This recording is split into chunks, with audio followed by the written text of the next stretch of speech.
ಮಾಡ್ತಕ್ಕಂಥ ಕೆಲಸವನ್ನು ಮಾಡಿದರು. ಅದರ ಪ್ರಯುಕ್ತ ವಿಧಾನಸೌಧದ ಮುಂಭಾಗದಲ್ಲಿ ಭುವನೇಶ್ವರಿ ಪ್ರತಿಮೆಯನ್ನು ಸ್ಥಾಪನೆ ಮಾಡ್ತಕ್ಕಂಥ ಕೆಲಸವನ್ನು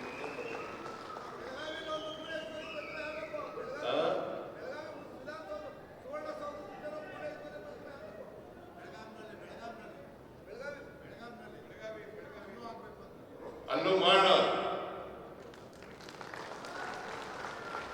ಬೆಳಗಾವಿನಲ್ಲೂ ಮಾಡೋಣ, ಬೆಂಗಳೂರಿನಲ್ಲೂ ಮಾಡೋಣ, ಕರ್ನಾಟಕದ ಯಾವ ಭಾಗದಲ್ಲೂ ಕೂಡ ಮಾಡ್ತಕ್ಕಂಥ ಪ್ರಯತ್ನವನ್ನು ಮಾಡೋಣ. ನಿಮಗೆ ತಿಳಿದಿರಬೇಕು, ಲೀಲಾ ಅವರು ಇಲ್ಲೇ ಕೂತಿದ್ದಾರೆ, ಕಲ್ಯಾಣ ಕರ್ನಾಟಕ ಅಂತ ನಾಮಕರಣ ಆದದ್ದು ಅದಕ್ಕಿಂತ ಮುಖ್ಯವಾಗಿ 371J ಆದದ್ದು ನಮ್ಮ ಕಾಲದಲ್ಲಿ ನಾನು ಮುಖ್ಯಮಂತ್ರಿ ಆಗಿರುವಾಗ, ಮನಮೋಹನ್ ಸಿಂಗ್ ಅವರು ಪ್ರಧಾನಮಂತ್ರಿ ಆಗಿರುವಾಗ, ಸೋನಿಯಾ ಗಾಂಧಿ ಅವರು ನಾಯಕತ್ವದಲ್ಲಿ ಇದು ಆಯಿತು ಅಂತಕ್ಕಂಥದ್ದನ್ನು ಮಾಡಲಿಕ್ಕೆ ಬಯಸ್ತಾ ಇದ್ದೇನೆ. ನಾನು 371J ಆದ ತಕ್ಷಣನೇ ಒಂದು ಸಮಿತಿ ಮಾಡೋದು. ಆ ಸಮಿತಿ HK ಪಾಟೀಲ್ ಅಧ್ಯಕ್ಷರು, ಆ ಭಾಗದ ಎಲ್ಲ ಶಾಸಕರೆಲ್ಲ ನಿರ್ಬಂಧಗಳಾಗಿರ್ತಾರೆ. ಅವರು ಕೊಟ್ಟಂತ ವರದಿ ಇದೆಯಲ್ಲ, ಆ ವರದಿಯನ್ನು ಯಥಾವತ್ತಾಗಿ ಜಾರಿ ಮಾಡಿದಂದು ನಮ್ಮ ಸರ್ಕಾರ ಅಂತಕ್ಕಂಥ ಮಾತುಗಳನ್ನ ಹೇಳಲಿಕ್ಕೆ ಬಯಸ್ತಾ ಇದ್ದೇನೆ. ಈಗ ಹೈದರಾಬಾದ್ ಕಲ್ಯಾಣ ಕರ್ನಾಟಕದವರು ಇದ್ದಾರಲ್ಲ, ಅವ್ರಿಗೆ ಇಡೀ ರಾಜ್ಯದಲ್ಲಿ 70% ಮೀಸಲಾತಿ ಅಲ್ಲ, ಕಲ್ಯಾಣ ಕರ್ನಾಟಕದಲ್ಲಿ 70% ಮೀಸಲಾತಿ, ಕಲ್ಯಾಣ ಕರ್ನಾಟಕದಲ್ಲಿ 70% ಮೀಸಲಾತಿ, ಇಡೀ ರಾಜ್ಯದಲ್ಲಿ 8% ಮೀಸಲಾತಿ ಕಲ್ಯಾಣ ಕರ್ನಾಟಕದವರಿಗೆ. ಇದನ್ನ ಮಾಡ್ತಕ್ಕಂಥ ಕೆಲಸ ಮಾಡದ್ದು ನಮ್ಮ ಸರ್ಕಾರ ಅಂತಕ್ಕಂಥ ಮಾತುಗಳನ್ನು ಹೇಳಲಿಕ್ಕೆ ಬಯಸ್ತಾ ಇದ್ದೇನೆ. ಈ ಸಾರಿ ನಾನು ಮುಖ್ಯಮಂತ್ರಿ ಆದ್ಮೇಲೆ ಮೊದಲನೇ ವರ್ಷ 3,000 ಕೋಟಿ, ಈಗ 5,000 ಕೋಟಿ ರೂಪಾಯಿಗಳನ್ನ ಕಲ್ಯಾಣ ಕರ್ನಾಟಕಕ್ಕೆ ಕೊಡ್ತಾ ಇದ್ದೇನೆ ಅಭಿವೃದ್ಧಿಗೆ. ಇಲ್ಲ ಅವರೇ, ನಿಜ ನೀವು ಹೇಳ್ತಕ್ಕಂಥ ಮಾತುಗಳು ಸತ್ಯ ಇದೆ. ಆರೋಗ್ಯದಲ್ಲಿ, ಶಿಕ್ಷಣದಲ್ಲಿ ಕಲ್ಯಾಣ ಕರ್ನಾಟಕ ಹಿಂದೆ ಬಿದ್ದಿದೆ. ಅದಕ್ಕೋಸ್ಕರ ನಾನು ಹೈದರಾಬಾದ್ ಕರ್ನಾಟಕದ ಕಲ್ಯಾಣ ಕರ್ನಾಟಕದ ಅಧ್ಯಕ್ಷರಿಗೆ ಸ್ಪಷ್ಟವಾಗಿ ಹೇಳಿದ್ದೇನೆ, ಆರೋಗ್ಯ ಕ್ಷೇತ್ರಕ್ಕೆ ಮತ್ತು ಶಿಕ್ಷಣ ಕ್ಷೇತ್ರಕ್ಕೆ ಹೆಚ್ಚು ಒತ್ತನ್ನು ಕೊಡ್ತಕ್ಕಂಥ ಕೆಲಸವನ್ನು ಮಾಡಬೇಕು ಅಂತಕ್ಕಂಥ ಮಾತುಗಳನ್ನು ಹೇಳಲಿಕ್ಕೆ ಬಯಸ್ತಾ ಇದ್ದೇನೆ. ಕೊಡ್ತಾ ಇದ್ದೀವಿ. ಇನ್ನು ಬಹುಶಃ 16 ವರ್ಷಗಳು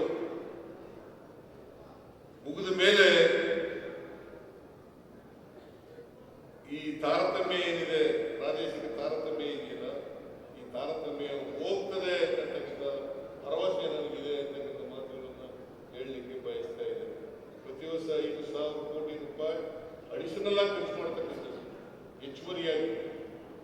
ಈ 5,000 ರೂಪಾಯಿ ಸರಿಯಾದ ರೀತಿಯಲ್ಲಿ ಖರ್ಚಾದರೆ ಬಹುಶಃ ಶಿಕ್ಷಣ ಮತ್ತು ಆರೋಗ್ಯದಲ್ಲಿ ಕರ್ನಾಟಕದಲ್ಲಿ ನಾವು ಮುಂದೆ ಬರ್ತೇವೆ ಅಂತಕ್ಕಂಥ ಮಾತುಗಳನ್ನು ಹೇಳಲಿಕ್ಕೆ ಬಯಸ್ತಾ ಇದ್ದೇನೆ. ನಾವು ಗಡಿ ಪ್ರದೇಶದ ಗಡಿಗಳು ಇದೆಯಲ್ಲ, ಗಡಿ ಪ್ರದೇಶ ಇದೆಯಲ್ಲ, ಶಿವರಾಜ್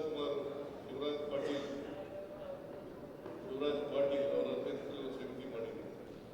ಅವರು ಏನು ಹೇಳ್ತಾರೆ ಅದನ್ನು ಯಥಾವತ್ತಾಗಿ ಜಾರಿ ಕೊಡ್ತಕ್ಕಂಥ ಕೆಲಸವನ್ನ ಮಾಡ್ತೇವೆ. ನಮ್ಮ ಸರ್ಕಾರ ಗಡಿ ಪ್ರಶ್ನೆ ಇರ್ಬೋದು, ಭಾಷಾ ಪ್ರಶ್ನೆ ಇರ್ಬೋದು, ನೆಲ ಜಲ ಪ್ರಶ್ನೆ ಇರ್ಬೋದು, ಇವುಗಳನ್ನ ಯಾವತ್ತೂ ಕೂಡ ರಾಜಿ ಮಾಡಿಕೊಳ್ಳಲ್ಲ ಅಂತಕ್ಕಂಥ ಮಾತುಗಳನ್ನು ಬಹಳ ಸ್ಪಷ್ಟವಾಗಿ ಹೇಳುತ್ತೇವೆ. ಯಾವತ್ತೂ ರಾಜಿ ಮಾಡಿಕೊಳ್ಳಲ್ಲ. ಭಾಷೆ, ನೆಲ ಜಲ ಮತ್ತೆ ಗಡಿ, ಆಮೇಲೆ ಉದ್ಯೋಗ, ಕನ್ನಡಿಗರಿಗೆ ಉದ್ಯೋಗ,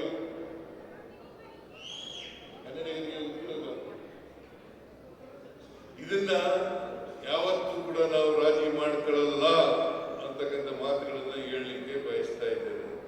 ಅದರಿಂದ ಕರ್ನಾಟಕ ಇದೆಯಲ್ಲ, ಬರೀ ಸಿನಿಮಾ ಒಂದೇ ಅಲ್ಲ, ಎಲ್ಲ ಕನ್ನಡದ ಅಭಿವೃದ್ಧಿಗೆ ಸಂಬಂಧಪಟ್ಟಂತೆ ಎಲ್ಲ ವಿಚಾರಗಳಿರ್ಬೋದು. ಅದರಲ್ಲಿ ಕರ್ನಾಟಕ, ನಮ್ಮ ಕರ್ನಾಟಕ ಸರ್ಕಾರ, ನಮ್ಮ ಸರ್ಕಾರ ಯಾವತ್ತೂ ಕೂಡ ರಾಜಿ ಮಾಡಿಕೊಳ್ಳಲ್ಲ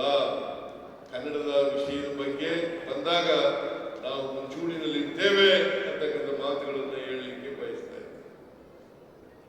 ಬಹುಶಃ ಸಾರಾಗೂ ಕೂಡ ಗೊತ್ತಿದೆ. ನಾನು ಇವತ್ತಿಂದಲ್ಲ 83ರಿಂದ ಅವಕಾಶ ಸಿಕ್ಕಿದಾಗೆಲ್ಲ ಕನ್ನಡದ ಪರ ಮಾತಾಡ್ತೇನೆ,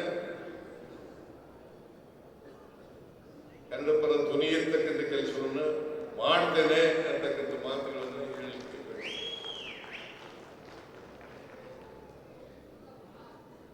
ಇವತ್ತು ಜಲ ಇದೆಯಲ್ಲ,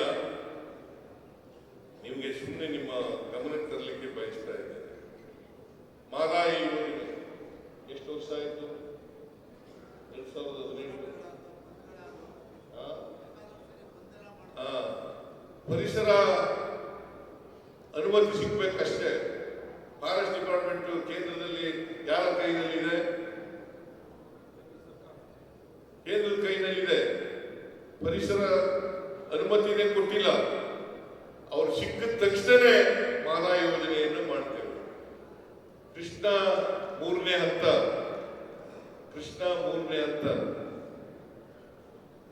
ನಮಗೆ ತೀರ್ಪು ಕೊಟ್ಟು 2013. ಇವತ್ತವರೆಗೆ ಗೆಜೆಟ್ ನೋಟಿಫಿಕೇಶನ್ ಮಾಡಿಲ್ಲ. ಕೇಂದ್ರ ಸರ್ಕಾರಕ್ಕೆ ಅನೇಕ ಸಾರಿ ಭೇಟಿ ಮಾಡಿದ್ದೀನಿ. ಇಲ್ಲಿ ಬಿಜೆಪಿ ನಾಯಕರುಗಳು ಹೇಳಿದ್ರು, ನಾವು ಅಧಿಕಾರಕ್ಕೆ ಬಂದ ತಕ್ಷಣವೇ ಮಹದಾಯಿ ಯೋಜನೆಯನ್ನು ಜಾರಿ ಮಾಡ್ತೀವಿ ಅಂತ ಹೇಳಿ ರಕ್ತದಲ್ಲಿ ಬರ್ಕೊಡ್ತೀನಿ ಅಂತ ಹೇಳಿದ್ರು. ರಕ್ತದಲ್ಲೂ ಬರೆಯಲಿಲ್ಲ, ನೀರಿನಲ್ಲೂ ಬರೆಯಲಿಲ್ಲ, ಮಾಡ್ಲೂ ಇಲ್ಲ. ಕೇಂದ್ರ ಸರ್ಕಾರದ ಯಾಕೆ ಬಲ್ತಾಯಿ ಧೋರಣೆ ಇದೆಯಲ್ಲ, ಇದನ್ನ ಖಂಡಿಸ್ತಕ್ಕಂಥ ಕೆಲಸವನ್ನ ಕನ್ನಡಿಗರಾದಂತ ನಾವೆಲ್ಲರೂ ಕೂಡ ಮಾಡಬೇಕು ಅಂತಕ್ಕಂಥ ಮಾತುಗಳನ್ನು ಈ ಸಂದರ್ಭದಲ್ಲಿ ಹೇಳಲಿಕ್ಕೆ ಬಯಸ್ತಾ ಇದ್ದೇನೆ. ಅದರಿಂದ ನಾನು ನಿಮ್ಮ ಜೊತೆ ಇರ್ತೀನಿ, ನೀವು ನಮ್ಮ ಜೊತೆ ಇರಿ. ನಾವೆಲ್ಲ ಒಳ್ಳೆ ಕೆಲಸ ಮಾಡಿ ಕನ್ನಡದ ಸರ್ವತೋಮುಖವಾದಂಥ ಅಭಿವೃದ್ಧಿ ಮಾಡ್ತಕ್ಕಂಥ ಕೆಲಸವನ್ನ ಮಾಡೋಣ ಅಂತಕ್ಕಂಥ ಮಾತುಗಳನ್ನ ಹೇಳಿ, ನಾರಾಯಣ ಗೌಡ್ರಿ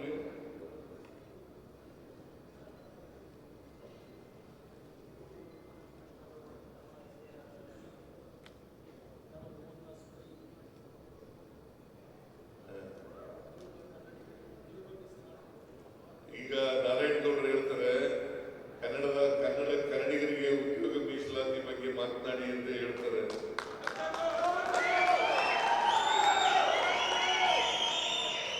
ಅದನ್ನ ಕ್ಯಾಬಿನೆಟ್ ನಲ್ಲಿ ಚರ್ಚೆ ಮಾಡಿ ಕನ್ನಡ ಪರವಾದಂತ ತೀರ್ಮಾನವನ್ನು ಮಾಡ್ತೇವೆ ಅಂತಕ್ಕಂಥ ಮಾತುಗಳನ್ನ ಈ ಸಂದರ್ಭದಲ್ಲಿ ಹೇಳಲಿಕ್ಕೆ ಬಯಸ್ತೇನೆ. ಇಷ್ಟು ನಾನು ಈಗ ಭರವಸೆ ಕೊಡಕ್ಕಾಗಲ್ಲ, ಉದ್ಯೋಗ ಮೀಸಲಾತಿ ಮಾಡ್ತೀನಿ ಅಂತ ಹೇಳಕ್ಕಾಗಲ್ಲ. ನಾನು ಕ್ಯಾಬಿನೆಟ್ ನಲ್ಲಿ ಚರ್ಚೆ ಮಾಡಿ ಕನ್ನಡ ಪರವಾದಂತ ನಿಲುವನ್ನು ತಗೊಳ್ಳಿಕ್ಕೆ ಪ್ರಯತ್ನ ಮಾಡ್ತೇನೆ ಅಂತಕ್ಕಂಥ ಮಾತುಗಳನ್ನು ಈ ಸಂದರ್ಭದಲ್ಲಿ ಹೇಳಲಿಕ್ಕೆ. ಒಟ್ಟಿನಲ್ಲಿ ಕರ್ನಾಟಕದಲ್ಲಿ ಕನ್ನಡಿಗರಿಗೆ ಉದ್ಯೋಗ ಸಿಗಬೇಕು, ಮತ್ತೆ ಯಾರೇ ಉದ್ಯೋಗ ಸಿಕ್ಕಿದ್ರು ಕೂಡ ಅವರು ಕನ್ನಡದಲ್ಲಿ ಮಾತನಾಡಬೇಕು. ಒಟ್ಟಾರೆ ಕರ್ನಾಟಕದಲ್ಲಿ ಕನ್ನಡದ ವಾತಾವರಣವನ್ನು ನಿರ್ಮಾಣ ಮಾಡತಕ್ಕಂಥ ಕೆಲಸವನ್ನು ಮಾಡೋಣ. ಕರ್ನಾಟಕಕ್ಕೆ ಅನ್ಯಾಯ ಆದಾಗ,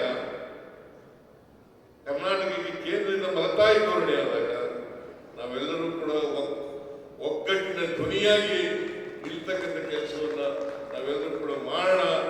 ಕನ್ನಡಿಗರು ಯಾವುದಕ್ಕೂ ಕಡಿಮೆ ಏನಿಲ್ಲ.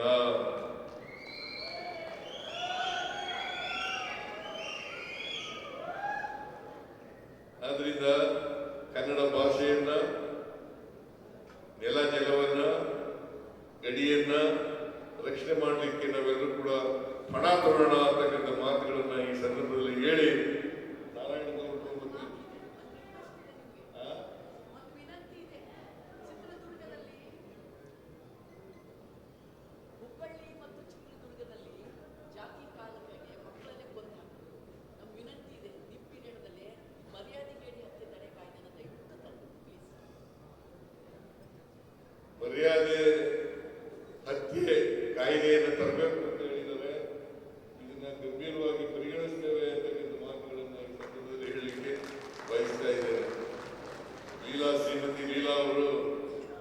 ಮರ್ಯಾದೆ ಹತ್ಯೆ ಹುಬ್ಬಳ್ಳಿ ಧಾರವಾಡದಲ್ಲಾಗಿದೆ. ಅಲ್ಲಿ ಅದನ್ನು ತಡೀತಕ್ಕಂಥ ಕೆಲಸವನ್ನ ಮಾಡಲಿಕ್ಕೆ ಕಾಯ್ದೆಯನ್ನು ತರ್ತಕ್ಕಂಥ ಕಾಯ್ದೆ ಅಂತಂದ್ರೆ ಸಾಲದು, ಕಾಯ್ದೆಯನ್ನು ಜಾರಿ ಮಾಡ್ತಕ್ಕಂಥ ಮನಸ್ಸಿರ್ಬೇಕು, ಆ ಪದ್ಧತಿ ಇರಬೇಕು. ಅದಿದ್ದಾಗ ಮಾತ್ರ ಸಾಧ್ಯ ಆಗ್ತದೆ ಅಂತಕ್ಕಂಥ ಮಾತುಗಳನ್ನು ಹೇಳಲಿಕ್ಕೆ ಬಯಸ್ತಾ ಇದ್ದೇನೆ. ಇಷ್ಟಿಂದ ಹೇಳಿ ನಿಮ್ಮೆಲ್ಲರಿಗೂ ಶುಭವಾಗಲಿ. ಮತ್ತೆ ಸಾರಾ ಗೋವಿಂದು ನಮ್ಮ ಸ್ನೇಹಿತರು, ನಮ್ಮ ಜಿಲ್ಲೆಯವರೇ, ಅವರಿಗೆ ನೀವೆಲ್ಲ ಸೇರಿ ಸನ್ಮಾನ ಮಾಡಿದ್ದೀರಿ. ಅವರಿಗೆ ಆಯುಷು ಆರೋಗ್ಯ ದೊರಕಲಿ ಅಂತೇಳಿ ಈ ಸಂದರ್ಭದಲ್ಲಿ ಹೇಳಲಿಕ್ಕೆ ಬಯಸ್ತಾ ಇದ್ದೇನೆ. ಅವರು ಇನ್ನಷ್ಟು ಇದರಿಂದ ಅವರ ಆರೋಗ್ಯದಲ್ಲಿ ಚೈತನ್ಯ ಮೂಡಿ ಇನ್ನಷ್ಟು ಗಟ್ಟಿಯಾಗಿ ಕನ್ನಡದ ಪರ ಹೋರಾಟ ಮಾಡ್ತಾರೆ ಅಂತಕ್ಕಂಥ ನಂಬಿಕೆಯನ್ನು ವ್ಯಕ್ತ ಮಾಡಿ ನನ್ನ ಮಾತುಗಳನ್ನು ಮುಗಿಸ್ತೇನೆ. ನಾರಾಯಣ ಗೌಡರಿಗೆ ಒಂದು ಪ್ರಯತ್ನ ಮಾಡಿದರೆ ಎಲ್ಲ ಸ್ನೇಹಿತರು ನೀವೆಲ್ಲ ಪ್ರಯತ್ನ ಮಾಡಿದ್ದೀರಲ್ಲ, ಎಲ್ಲರೂ ಒಟ್ಟಿಗೆ ಸೇರಿಸಿ ಒಂದೇ ವೇದಿಕೆಯಲ್ಲಿ ಬರಲಿಕ್ಕೆ ಪ್ರಯತ್ನ ಮಾಡಿದ್ದೀರಲ್ಲ, ಅದಕ್ಕೋಸ್ಕರ ನಿಮಗೆ ಮತ್ತು ಎಲ್ಲ ಸ್ನೇಹಿತರಿಗೆ ಧನ್ಯವಾದಗಳನ್ನು ಹೇಳಿ ನನ್ನ ಮಾತುಗಳನ್ನು ಮುಗಿಸ್ತೇನೆ. ಜೈ ಹಿಂದ್, ಜೈ ಕರ್ನಾಟಕ.